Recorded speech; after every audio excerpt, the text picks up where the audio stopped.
गौरी पुत्र गणेश भगवान की जय। जय श्री कृष्णा, राधे राधे। नमस्कार दोस्तों, आपके अपने YouTube चैनल एक्सप्लोरिंग देवस्थानम में आपका स्वागत है। शुक्रवार के दिन माँ संतोषी का व्रत पूजन किया जाता है। इस पूजा के दौरान माता का पूजन विधि विधान के साथ किया जाता है एवं माता के व्रत की कथा सुनी जाती है और अंत में माता की आरती की जाती है। शुक्रवार के व्रत में माता संतोषी की कथा पढ़ना बहुत आवश्यक है। इससे व्रत का पूर्ण फल प्राप्त होता है। तो आइए जानते हैं शुक्रवार के दिन की जाने वाली माता संतोषी की व्रत कथा। एक बुढ़िया थी, उसके 7 बेटे थे। 6 कमाने वाले थे जबकि एक निकम्मा था। बुढ़िया 6 बेटों की रसोई बनाती, भोजन कराती और उनसे जो कुछ झूठन बचती वह 7वें को दे देती थी। एक दिन उसका वही बेटा अपनी पत्नी से बोला, देखो मेरी माँ को मुझ पर कितना प्रेम है।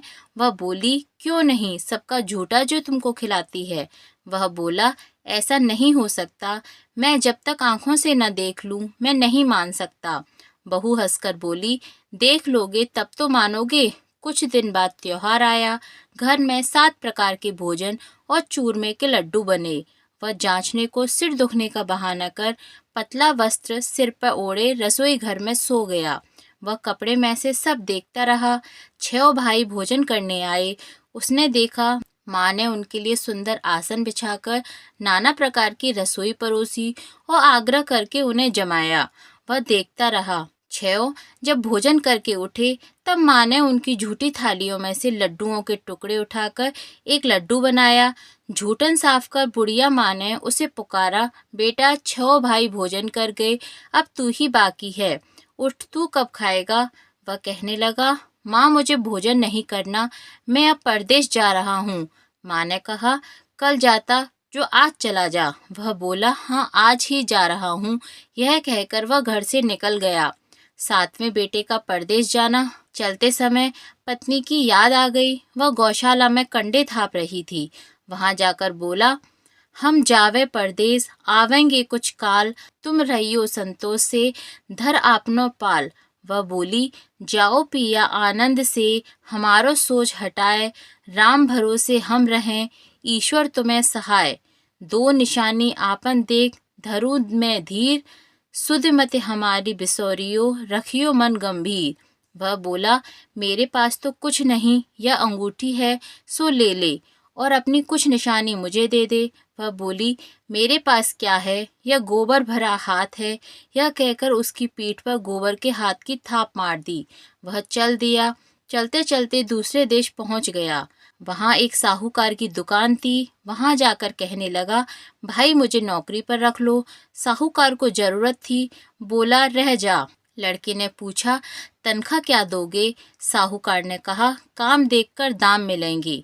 साहूकार की नौकरी मिली। वह सुबह 7 बजे से 10 बजे तक नौकरी बजाने लगा। कुछ दिनों में दुकान का सारा लेन देन, हिसाब किताब, ग्राहकों को माल बेचने का सारा काम करने लगा। साहूकार के 7-8 नौकर थे। वे सब चक्कर खाने लगे कि यह तो बहुत होशियार बन गया। सेठ ने भी काम देखा और 3 महीने में ही उसे आधे मुनाफे का हिस्सेदार बना लिया।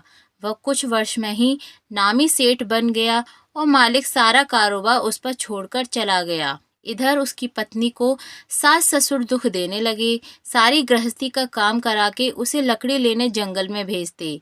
इस बीच घर के आटे से जो भूसी निकलती उसकी रोटी बनाकर रख दी जाती और फूटे नारियल की नारेली में पानी। एक दिन वह लकड़ी लेने जा रही थी। रास्ते में बहुत सी स्त्रियां संतोषी माता का व्रत करती दिखाई दी। वह वहां खड़ी होकर कथा सुनने लगी और उसने पूछा, बहनों तुम किस देवता का व्रत करती हो और उसके करने से क्या फल मिलता है।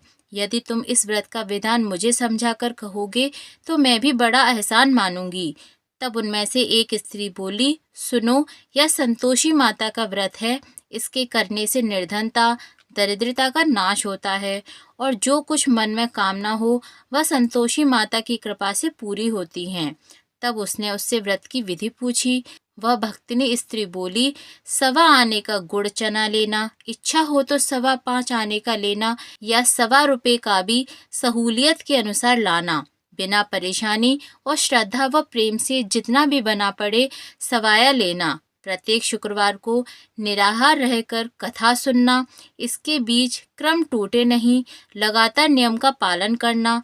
सुनने वाला कोई न मिले तो घी का दीपक जलाकर उसके आगे या जल के पात्र को सामने रखकर कथा कहना। जब तक कार्य सिद्ध ना हो नियम का पालन करना और कार्य सिद्ध हो जाने पर व्रत का उद्यापन करना। यदि किसी के ग्रह खोटे भी हों तो भी संतोषी माता वर्ष भर में कार्य सिद्ध करती हैं। फल सिद्ध होने पर उद्यापन करना चाहिए, बीच में नहीं। उद्यापन में 2.5 सेर आटे का खाजा तथा इसी परिणाम से खीर तथा चने का साग करना। 8 लड़कों को भोजन कराना, जहाँ तक मिले देवर जेठ भाई बंधु के हों, न मिले तो रिश्तेदार और पास पड़ोसियों के भी बुला सकती हो। उन्हें भोजन करा यथाशक्ति दक्षिणा देना और माता का नियम पूरा करना। उस दिन घर में खटाई न खाना।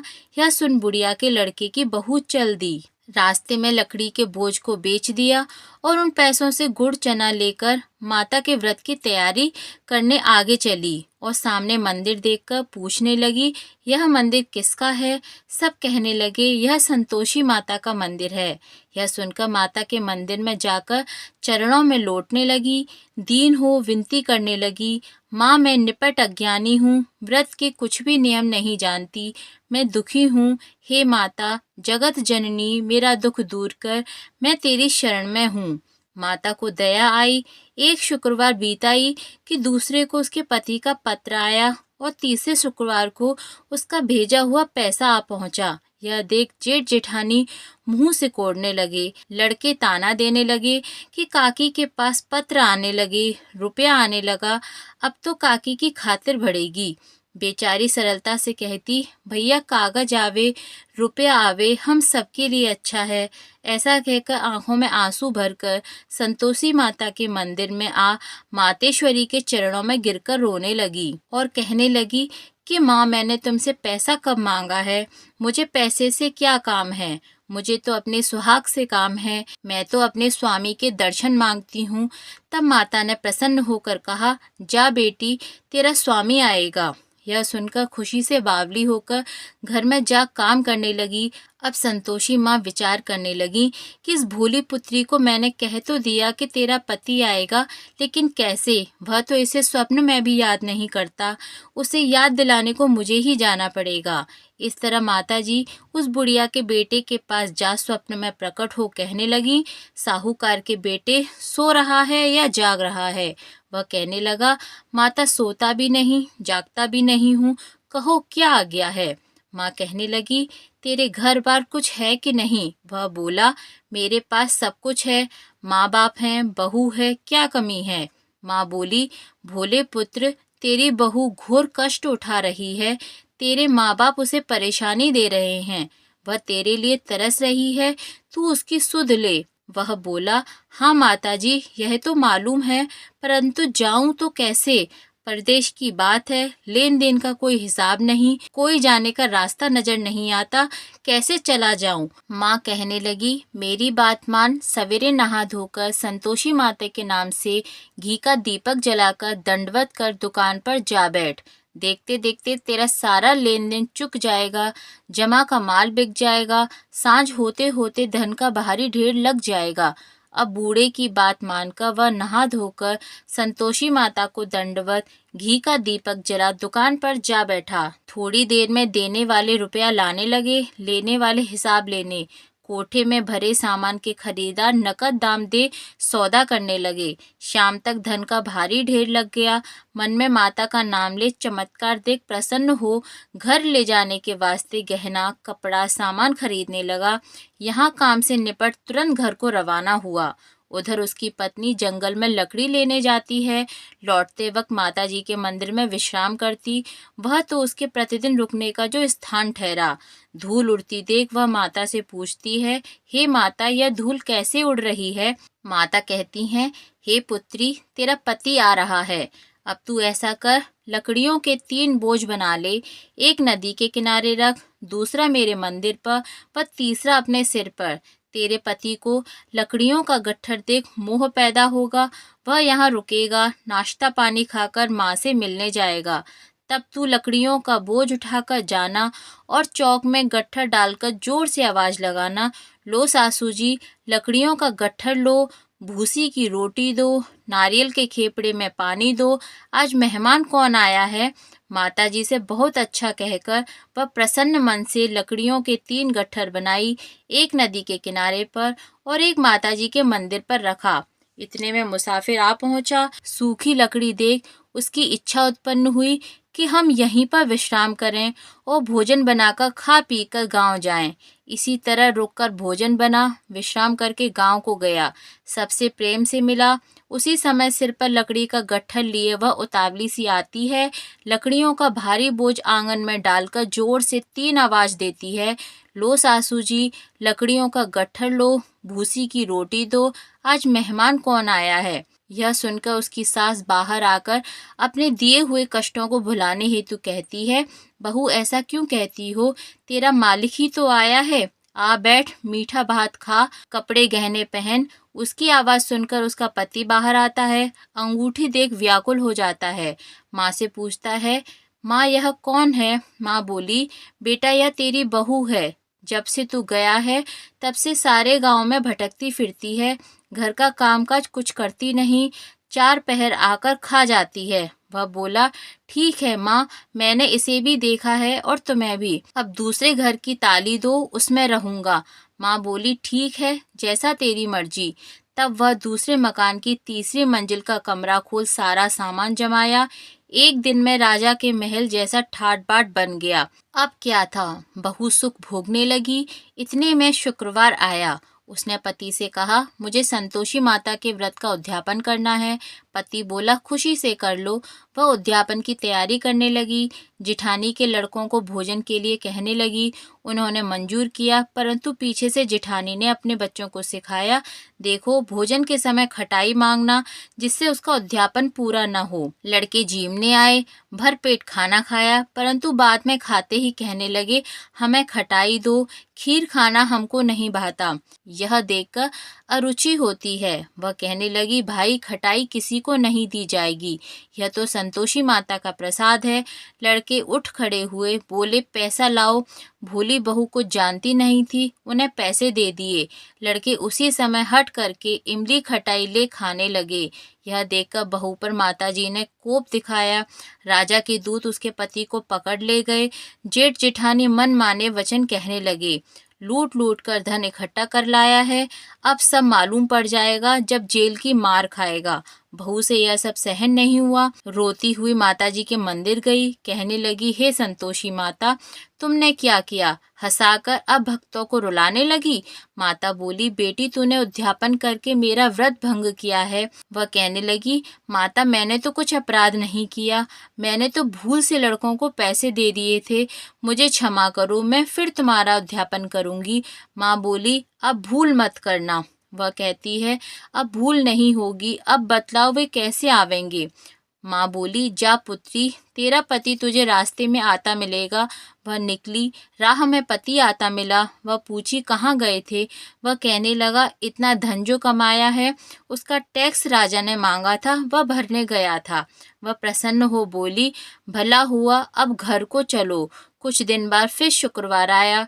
वह बोली, फिर माता का उद्यापन करना है। पति ने कहा, करो। बहू फिर से जेठ के लड़कों को भोजन को कहने गई। जेठानी ने 1-2 बातें सुनाई और सब लड़कों को सिखाने लगी, तुम सब लोग पहले ही खटाई मांगना। लड़के भोजन से पहले कहने लगे, हमें खीर नहीं खानी, हमारा जी बिगड़ता है, कुछ खटाई खाने को दो। वह बोली, खटाई किसी को नहीं मिलेगी, आना हो तो आओ। वह ब्राह्मण के लड़के लाकर भोजन कराने लगी। यथाशक्ति दक्षिणा की जगह एक एक फल उन्हें दिया। संतोषी माता प्रसन्न हो गईं। माता की कृपा होते ही 9वें मास में उसके चंद्रमा के समान सुंदर पुत्र प्राप्त हुआ। पुत्र को पाकर प्रतिदिन माता जी के मंदिर को जाने लगी। माँ ने सोचा यह रोज आती है, आज क्यों नहीं इसके घर चलूं। यह विचार कर माता ने भयानक रूप बनाया। गुड़ चने से सना मुख, ऊपर सूंड के समान होठ, उस पर मक्खियां भिन्न भिन्न कर रही थीं। दहली पर पैर रखते ही उसकी सास चिल्लाई, देखो रे, कोई चुड़ैल आ गई है, लड़कों इसे भगाओ, नहीं तो किसी को खा जाएगी। लड़के भगाने लगे, चिल्लाकर खिड़की बंद करने लगे। बहू रोशनदान से देख रही थी, प्रसन्नता से पगली बन चिल्लाने लगी, आज मेरी माताजी मेरे घर आई हैं। वह बच्चे को दूध पीने से हटाती है। इतने में सास को क्रोध हो जाता है। वह बोली, क्या उतावली हुई है, बच्चे को पटक दिया। इतने में माँ के प्रताप से लड़के ही लड़के नजर आने लगे। वह बोली, माँ मैं जिसका व्रत करती हूँ यह संतोषी माता ही हैं।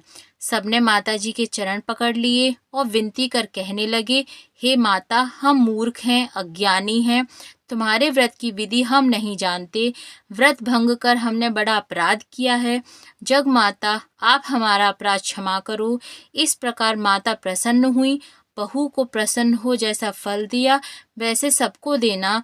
जो आपकी कथा पढ़े उसकी मनोरथ पूर्ण करना। बोलिए संतोषी माता की जय।